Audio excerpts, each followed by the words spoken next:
Hey, what is going on guys? This is Tharshey and welcome back to another video on the channel. Today we're going to be playing some Total War Attila, but we're going to be doing something a bit different, and that is going to be going over 5 tips and tricks that I think will help you guys a lot when you guys play Attila Total War. And while this is mostly aimed towards newer players to the Total War series, it's also going to help you more veteran players, especially those coming over from other Total War titles. So maybe you're a very experienced Rome 2 or Medieval 2 player, or maybe you're coming over from the Warhammer Total War games. But either way, when you come over to Total War Attila, things are going to be a bit different. So hopefully these tips and tricks will be able to help you out. That being said, I hope you guys do enjoy the video, and if you do, please do drop a like, comment, and subscribe to the channel, and don't forget to turn on post notifications. For those of you guys who want to support me further, you guys can become channel members, which unlocks a bunch of really cool rewards and perks. So let's get into the video.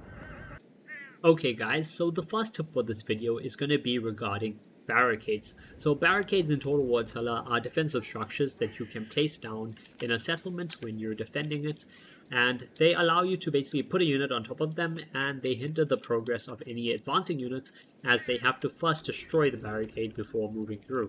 So very simply, you can see I'm on the Constantinople map. This is the small version of the city, and we've placed a barricade down over here. Now, in order for a unit to go through, they're going to have to first come up to this barricade, and they're going to have to destroy it. So, as you can see, barricade damage and fire damage held by Western Roman Empire. So, yeah, the units are not going to be able to harm the unit placed on it until the barricade is completely destroyed. Once it's destroyed, then they can move through, they can attack the units on it, behind it, all of that stuff. So you're saying, that's what a barricade is meant to do. How is that overpowered? How is that broken? Why are barricades so strong, and why are you saying it's so strong? Well, it's very simple. So AI are going to come down here pretty soon, and we're going to show you exactly what I mean. Or actually, let's quickly put fire off and will off, and make sure we have heavy shot selected. And yeah, what the barricades in Total War do, and let's put this on normal speed, is barricades basically give any ranged units, or I should say any unit placed on it, no reload speed for their ranged projectiles. So for a unit of swords, they're going to be able to throw their Pila or the Javies. If it's a javelin unit, they're going to be able to throw them without any reload. They're just going to be able to spam those javelins like everything at once. It's crazy. So for a unit, proper ranged unit like bow unit, so for example these Ravenna Elite Ballistari, which are crossbows, or even a normal archer unit using normal bows, not crossbows, it's going to give the unit placed on there no reload speed. They're just going to be able to shoot continuously until all their ammo is completed. So obviously that's pretty strong, you know. That unit's going to be able to do a lot of damage really quickly because there's no reload speed. They can just fire everything at once. And actually, are they in range? No, they're not in range just yet.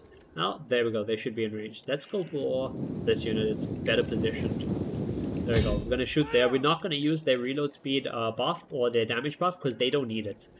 Because the second thing a barricade does is it allows any ranged unit on top of it to completely ignore armor and defense. So the units that they're shooting at, their armor value and their defense value is just useless. It plays no part in it. We're going to move these units forward as well. Try and get these guys to attack. And it's crazy. We're going to put these guys on fire at will. Let's see if they shoot. Come on, shoot. Turn off, turn on. I'm going to have to halt you. Do I have to press halt? No, they're going to shoot you up. Okay. There we go, let's do that. Look at that. Just look at this. We're going to go inside on this, and we're going to just watch this unit fire. The unit's probably not going to make it open. Look at that. They're being absolutely slaughtered, and these aren't some weak units or anything. These are the best spears that the Saxons have to offer, Nordic Spear Masters. And look at that. Well, that's like 1/4 of the ammo used up, and the unit is completely dead. We're going to go for the second unit now, and it's going to absolutely destroy them as well. Yep, second unit, it was full health. And gone. Completely dead. You want another unit? Sure, let's do that. Obviously, you're going through all your ammo really quickly, but it's fine. You're getting a beautiful value for money from it. Did the barricade even take any damage from the other guys?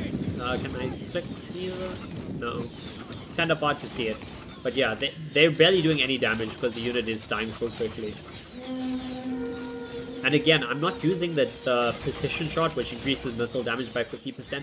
I'm not using quick reload, which increases reload speed by 50%. I mean, not reload speed, rate of fire by 50%. Because on the barricade, the ranged unit has no cooldown. The ranged unit can basically fire all its ammo continuously in one go. And as I said, it basically ignores all the target's defense and armor. So these units, these chosen warriors, which are heavy melee infantry, they have shields, they have heavy armor. These Nordic Spear Masters, which, you know, have big shields and everything, it doesn't matter because it basically counts for nothing. As you can see, that unit of Crossbows used up all its ammo, and they did 524 kills. Like, it's absolutely crazy. It's broken, the amount of damage that they can do, and I love it. I absolutely love it because, you know, when I'm playing a campaign as the Western Roman Empire on legendary difficulty, which, you know, is the hardest campaign in any Total War game to ever exist, this gives me a chance to actually hold every single settlement that my empire owns and controls. Because even if I only have 4 units, you know, 2 units of weak archers or something. Oh wait, did I leave my general out somewhere? I did leave my general out. It doesn't matter. Even if I only have a garrison of 4 units, right? Maybe a unit of swords, a unit of spears, a unit of archers. That one unit of archers is going to be able to absolutely decimate any attacking force if I use them correctly, which very simply means if I place a barricade down in the settlement and I have my unit of archers placed on top of the barricade shooting at the enemy. They're just going to be able to absolutely wreck it. So yeah, that first unit of archers that I showcased had 524 kills. The second unit is already at 160 kills. They are, okay, yeah, they're shooting into the building, which is not the best position for them. But as you can see, they literally don't stop firing. They just keep shooting, and it's crazy. Okay, right now, obviously, half the units not shooting because they don't have angle on these units. I should have pushed these infantry forward a bit more. That's my bad. But it's alright. There you go. Just shoot there. Shoot at that unit. And you're just gonna look at these guys. They're just gonna shoot. Look at that. They go down, they come up, they go down, they come up. They just keep shooting. Look at this. Shoot, go down, no reload, goes down, shoots immediately. Trust me, it takes longer to load a crossbow than that. But these absolute mad lads on the barricade, well, reload speeds are a thing of the past. They've researched some new tech that allows them to just absolutely decimate anything and everything they want. Oh, there we have a unit that are charging towards us. Perfect. Let's annihilate them, please. Because why not? Look at that. Oh, are they breaking? Let's have a look. Nope, they're not breaking actually. They're fighting to the last man, the last 5 men in that unit. And yeah, there you go. Another unit that's out of ammo. 524 kills on the first unit, 423 on the second. So I think that's a good enough demonstration of the power of a barricade. So I'm going to be back and show you and take you guys over to tip 2. Okay guys, for our second tip, we're going to be talking about cavalry in Attila. And that's because, unlike most other Total War games, cavalry in Attila is absolutely overpowered. Cavalry is absolutely destructive, and they are pretty much the #1 unit. Like, anything one-on-one against a unit of cav, the cav is going to destroy it, and it's not even close. The only thing that's going to be able to stand a chance, obviously, is like a unit of pikes, you know. Cavalry charging into, you know, face first into pikes are not going to do very good. A unit of spears will also do pretty decently, especially if they're in shield wall formation or something like that. If they're in a formation, they're going to do a lot better than, obviously, if they weren't, because that negates quite a lot of the cavalry's charge bonus. But any unit that's not in a formation, and it's not a pike unit with the pikes facing face first towards the cav is going to absolutely wreck. So for today, I'm going to show you guys with a unit of knockers and a unit of... Wait, I'm only supposed to be using one of each, my bad.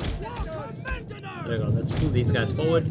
And yeah, so I'm going to show you guys with a unit of knockers, which is some very strong melee cavalry, as well as some first wave lances from the Huns, which are really nice shock cav. and we're going to go and take on some very strong spears over here, the elite Nordic spearmen, as well as some elite Nordic warriors, as well as, well, obviously their general, because you can't have an army without a general.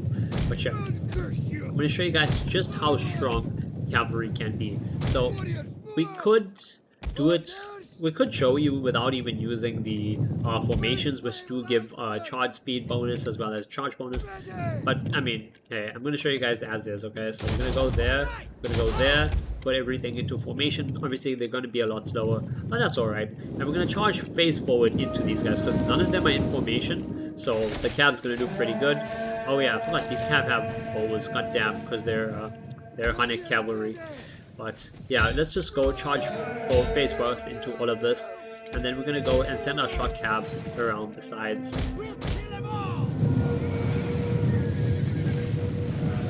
Look at that. And remember, we're charging a unit of spears here, right? But how many kills have they got? 14, 15, 18, 20 plus kills already. About 25 kills over there. You know, I couldn't tell these guys fire full. There we go. Yeah, 34 kills from that shock cab unit, 30 kills from there. And now we're gonna go around the side and hit these guys in the rear, and we're gonna just destroy pretty much whatever is left of this unit. It's not even fair. And obviously, well, I was hoping this general wouldn't just pile in, but I guess I was expecting too much of the AI. But yeah, even if the general had tried to attack me or defend against me, so long as he didn't face me in formation, he's pretty much not going to be able to do anything. And even if he did face me in formation, he's still not really going to be able to do much of anything because he's a swordsman unit, and even if he goes into shield wall, it is going to mitigate a lot of what I can do via my charge bonus, but it's not going to be enough to actually do enough damage. Also, another thing to remember when using your shock cav or any cav in Attila is make sure you charge in and you pull out within about 3 to 5 seconds, okay? Any longer and your units, some of your units will get stuck and it's gonna cost you a lot more. So yeah, that's about long enough actually. That should be about long enough as well there. And pull them out, and then they won't lose too many units. Another thing as well is when you're charging, make sure you don't your cav line, so let me actually take these guys out of formation. Make sure it's not too wide, right? So if whatever width the enemy formation is, try to have yours a bit less, because if not, the cav will hit and the edges of the cav unit will wrap around. And you think that's good, right? But if you want to cycle charge them, so if you do that and you're going to pull them out next, when you pull them out, the units that wrapped around are going to run through the infantry and die, which is going to cost you, obviously, a lot of deaths that you otherwise would not need to take. Like, actually, wait, hold up. I think I can show you. Yeah, because I charged that cabin, and so now if I pull this, right, 68 units, 68 men. If I pull them out now, okay, no, it's going to be fine, actually, because I cycle charged with the other unit of cav at the same time. But yeah, otherwise, the units, the men over there, they're going to try run through the swordsman unit, and they're going to take a lot of extra damage for no reason. So while Cab is extremely powerful in Attila, like pretty much any unit, especially a unit of swordsmen or shock infantry or a unit of axes, anything without a shield, you're going to absolutely curb stomp face first. Even if they try to go into some type of formation, it doesn't matter. If they do have a shield, like a spearman unit or a sword and shield unit, they are going to be able to do a little better, but obviously it's still not going to be enough to really hold you back. And let's just kill off this general. Yeah. Oh, they did get into formation there, actually. That general managed to get into formation at the last minute. It's not going to be enough, though. Obviously, he's got way too less men, and he's going to die over there, and it's going to break. But yeah, that's just a little tip for you when using cavalry in Attila, okay? Don't be afraid to be, aggressive with them. Your cavalry is really strong. They're going to do amazing, and you just need to use them effectively, to be able to break and destroy your enemy. Anyway, let's move on to tip 3. Okay guys, for tip 3, we're going to be talking about settlement destruction and what it does in Total War Attila. So as you can see, we have a lot of onagers behind us, and the AI is charging us. Interesting. But as I was saying before, I discovered the AI is gonna just suicide us. Yeah, settlement destruction, as you can see, if you click over here, you can see settlement damage is 0%. And as you destroy a settlement, that is gonna go up by a lot. So the settlement damage as it increases is gonna instill debuffs on your opponents. And that means, like, for example, let's say your settlement instruction is at 20%. At 20%, your enemy, so the enemy soldiers, they're gonna suffer stuff like minus X amount of melee damage, minus X amount of melee defense, minus X amount of morale, which obviously is going to make them a lot less effective in combat and going to allow you to obviously kill them that much easier. So let's just go and, you know, start destroying every part of the settlement. We're going to go to normal speed. Actually, no, I'm going to go to slow motion just so we can get orders going for all of this. Especially these guys, because they're going to get charged by the infantry pretty soon, so whatever, but that's fine. We just want to show off the damage. It doesn't really matter if they die, which is why we brought so many catapults in the first place. But yeah, go there, perfect. You guys shoot over there, perfect. You guys, I don't know, burn something over there, please. Just burn whatever you can. There we go. Oh, did I not click? I swear I clicked. Okay, I did not click apparently. There you go, you burn that. And as you can hear, settlement is on fire, which is perfect because that's what we are trying to do here. We're trying to burn as much of the settlement down as we can. And then we're also going to pop the reload speed buff on this, and we're going to go to normal speed. And it doesn't matter if these guys attack and kill some of our guys, we don't really care about that. But we are going to try and burn as much as possible of the settlement.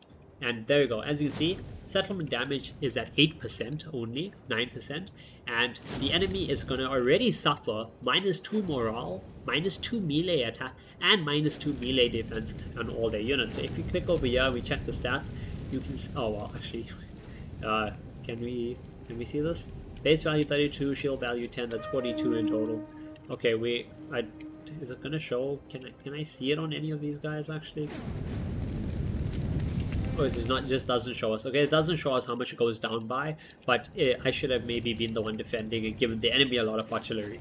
But yeah, you can see it on the settlement over here. 15% damage is going to give -3 morale, -3 melee attack, and -3 defense to all the defenders. And that's pretty crazy because it means, you know, when you siege a settlement on the campaign map, so if you siege a settlement for a couple turns, then the damage you do is actually going to directly help you out. Because if you damage that settlement and take it down to 50% damage, for example, you know, you burn 50% of it, when you attack that settlement with your army now, the entire defending force is going to have, say, I don't know, 20% or 20 less melee attack, 20 less melee defense, and 20 less morale.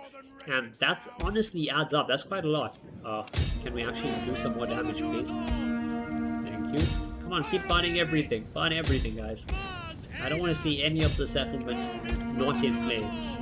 That sounds terrible, actually, especially if I want to take a settlement. I probably want to have the buildings intact if I'm capturing it, but you know, for this demonstration, we don't want to see that. Let's send you guys burn over there. Perfect. You burn that. Good stuff. What about you all? Burn that. Perfect. And yeah, you can see that that keeps going up. Look at that, 25%. And at 25%, you have -5 morale, -5 melee attack, and -5 melee defense. Next up, we're going to be talking about tip number 4. And, well, the enemy was not meant to sally out like this for tip number 4, but it's fine. We will do it anyway. And that is using your archers, okay? So when you use archers in Total War, well, in Attila anyway, and you're trying to get through a choke point, right? So if they have heavy infantry, especially if it's infantry like these Spear Masters or these Chosen Warriors, if they're in a formation like Spear Wall or Shield Wall, it's going to be really hard to push through.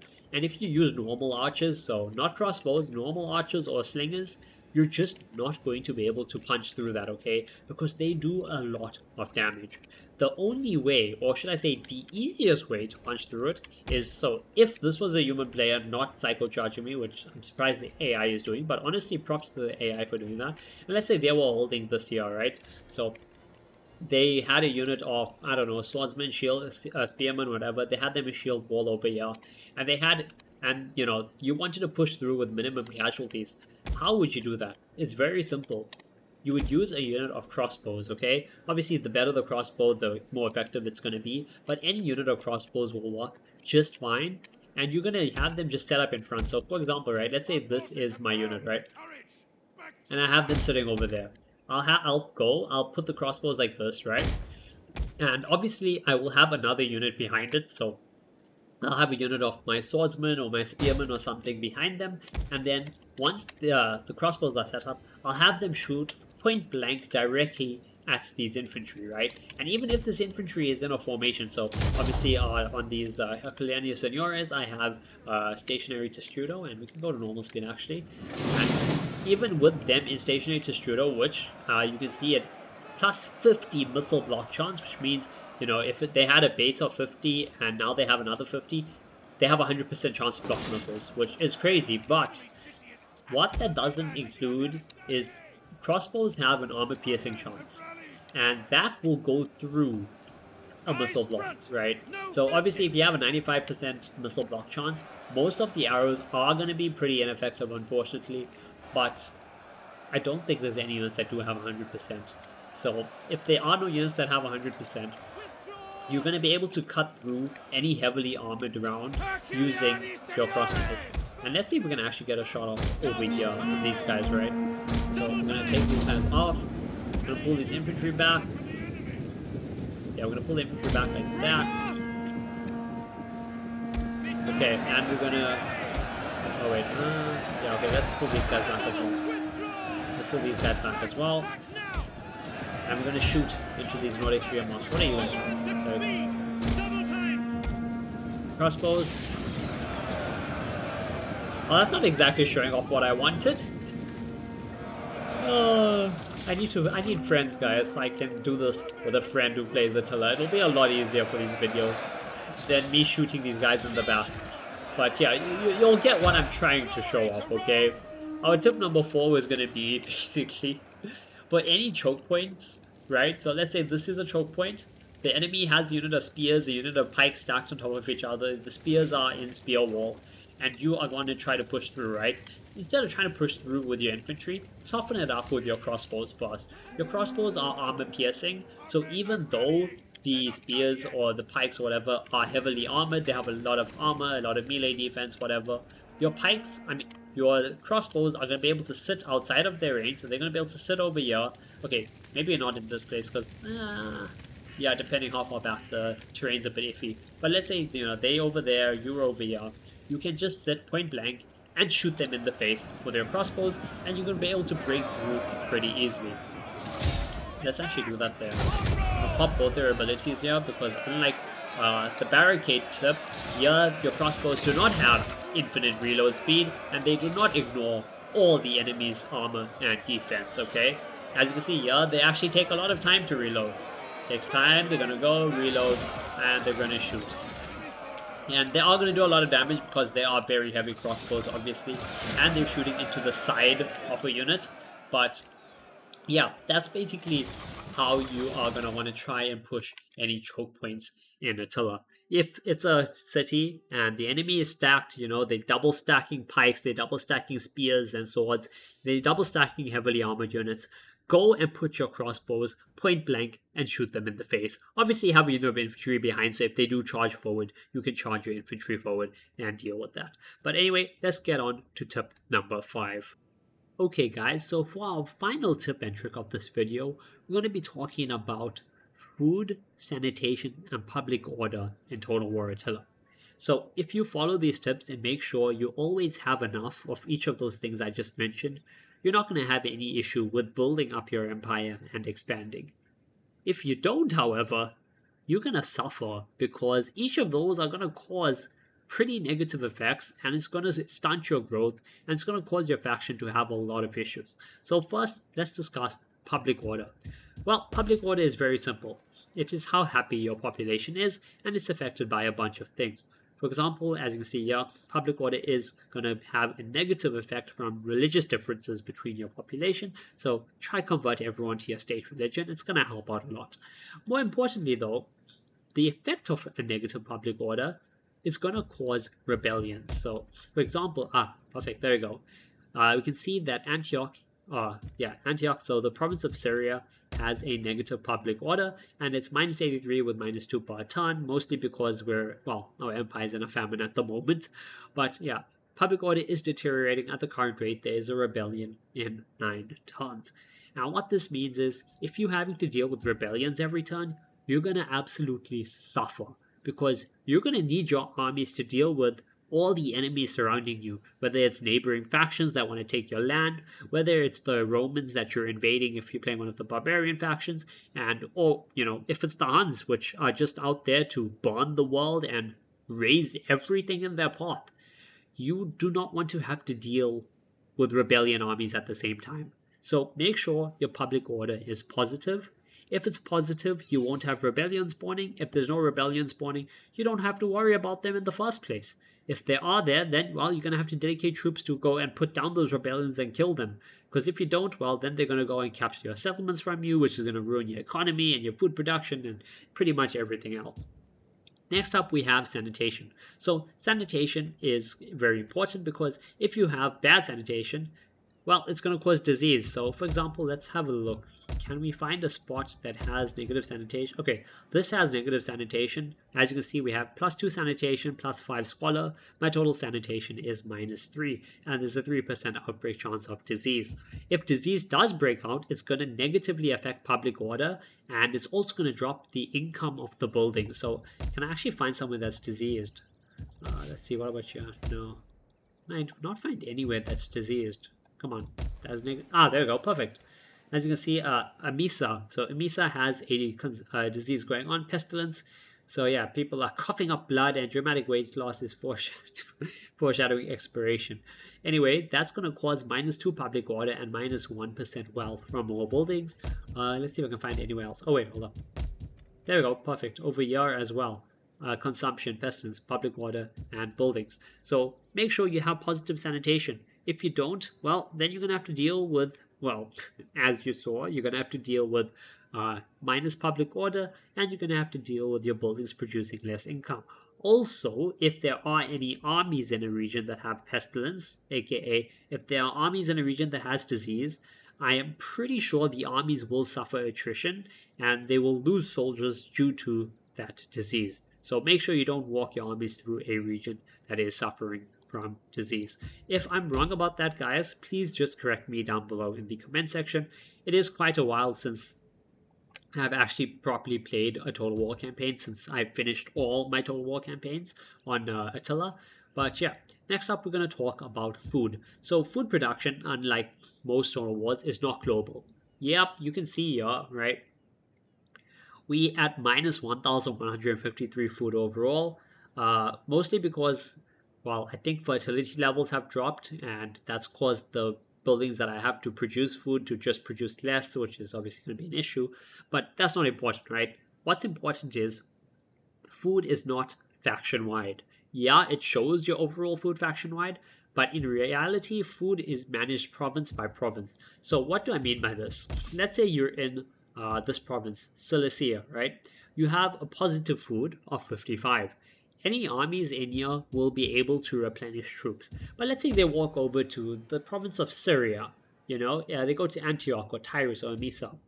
As you can see, here we have minus 130 food. This means that you are going to suffer no replenishment.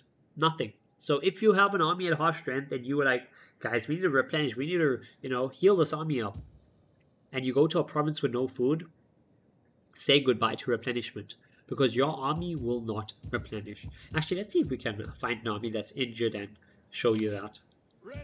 Oh, great. Great, we have a force that's sick. Well, that's brilliant. So we have a force over here. As you can see by the icon, the force is suffering from attrition, which is brilliant, but okay, yeah, that food is already negative there.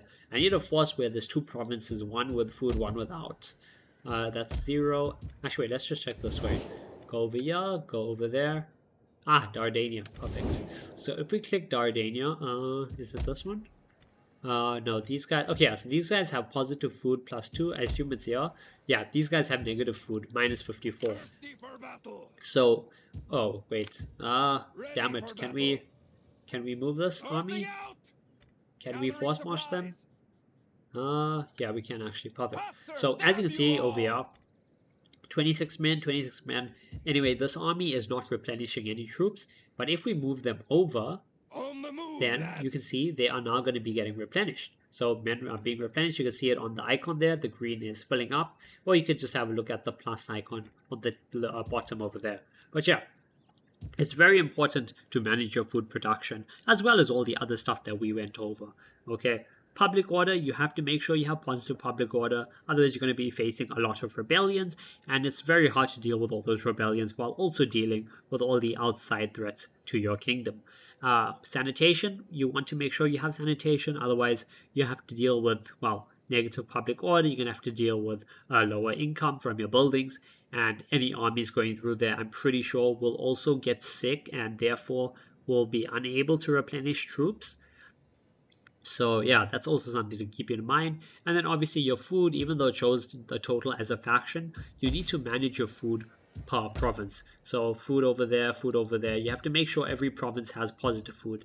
Asia here has -10 food, which means any armies that I have stationed in this province are going to not replenish any troops. Perfect example was here in Domavia, we have positive food, and this army here, the Souls of the Forest, are replenishing well in that territory. But if we move them out of that territory into Pannonia, which is negative on food, you can see they are no longer replenishing any troops. Instead, they are suffering attrition. You can see that your troops are deserting because you can no longer sustain them. Resolve this crisis before it cripples your force. So yeah, food is very important. No food, your men are going to run away, your men are going to desert, and you're not going to replenish. If you just have some food and you can feed your men, no worries. None of them are going to desert you. None of them are. And, you know, if your unit is injured, they are going to heal up and replenish pretty nicely. Anyways, if you guys have enjoyed this video, please do drop a like, comment, and subscribe to the channel. And let me know down below in the comment section if you found any of these tips and tricks helpful. If you have any tips and tricks for me, because I have 2,500 hours in Attila. But hey, you guys may still know things I don't know. So, you know, let me know down below in the comment section whether you want me to make another one of these going over other tips and tricks that I've picked up over my time playing, or whether you have any, you know, tips that you think anyone watching this video would really want to know. But that being said, I hope you guys have enjoyed, and I'll see you guys next time.